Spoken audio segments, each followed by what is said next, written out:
जय माता दी। महासागर योग।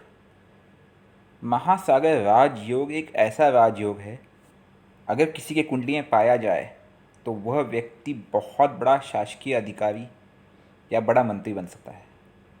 शासकीय अधिकारी का तात्पर्य है कि जो राष्ट्रीय स्तर पे जो बड़े अधिकारी होते हैं, जैसे कि राज्यपाल हो गया, या उस तरह के जो पद के अधिकारी होते हैं, उनकी बात कर रहा हूँ, या कोई बड़ा मंत्री जिसके पास शासन की पूरी बागडोर होती है। खैर, ये योग क्या हम आपको विस्तार से बताते हैं। अगर लग्न में बुध हो, चतुर्थ भाव जो कि सुख का भाव होता है, या यूं कहे माता मकान गाड़ी भोग का भाव होता है, वहाँ पे बृहस्पति हो, गुरु हो।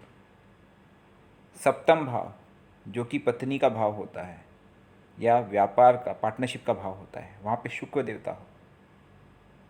और दसम भाव जो कि आपके कर्म का भाव होता है, पिता का कारक है, वहाँ पे चंद्र देवता आ जाए। इसके साथ साथ राहु आ जाए तृतीय भाव में, पराक्रम भाव में राहु आ जाए, अर्थात छठे भाव में मंगल आ जाए, और शनिदेव आ जाए लाभ भाव में, अर्थात एकादश भाव। तब उस कुंडली में महासागर योग बनता है। और ये योग ऐसा होता है कि वह व्यक्ति हंसते खेलते जीवन में एकदम उच्च पद को प्राप्त करता है। हाँ, लेकिन कहीं ना कहीं उसे कुछ हद तक रोग या पीड़ा की सामना जीवन में अवश्य करनी पड़ती है।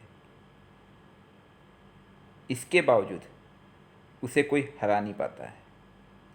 रोग और पीड़ा का कारण है शनि की दृष्टि, उसके साथ साथ मंगल खुद। लेकिन वो पीड़ा अल्पकालीन होती है। वह जीवन में इस हद तक सफल होता है कि उसे जीवन में कोई हरा नहीं सकता है। जीवन केवल उसकी सफलता के लिए ही बना है, मान लो। यह एक महासागर योग है। महासागर की तरह जैसे सागर में सब चीज़ें समा जाती है, वैसे ही उसका पद इतना बड़ा होता है कि जीवन में हर चीज़ के से वो सफल हो जाता है, हर चीज़ को संभाल लेता है। कुंडली किसी की भी हो, किसी भी राशि की हो, हमने उदाहरण के लिए सिंह राशि की ली है। प्रथम, चतुर्थ, सप्तम, उसके बाद 10वां भाव, तृतीय, छठम और एकादश भाव, ये ऐसे ही होने चाहिए। हाँ, हमने सूर्य और केतु को ऐसे ही दिखा दिया गया है कि सूर्य द्वादश भाव में है और केतु लाभ भाव में।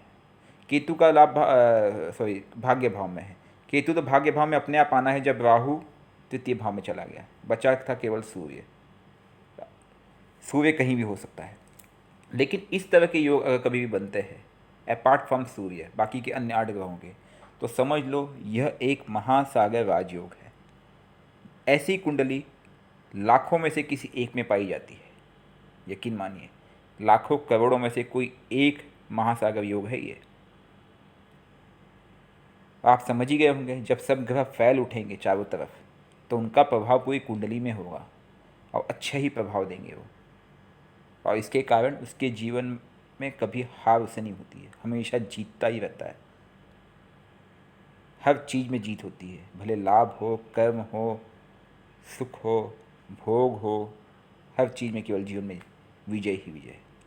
इसीलिए कहा जाता है इसे महासागर राजयोग। इससे रिलेटेड आपके कोई प्रश्न होंगे, आप नीचे कमेंट में अवश्य डालिएगा। जय माता दी।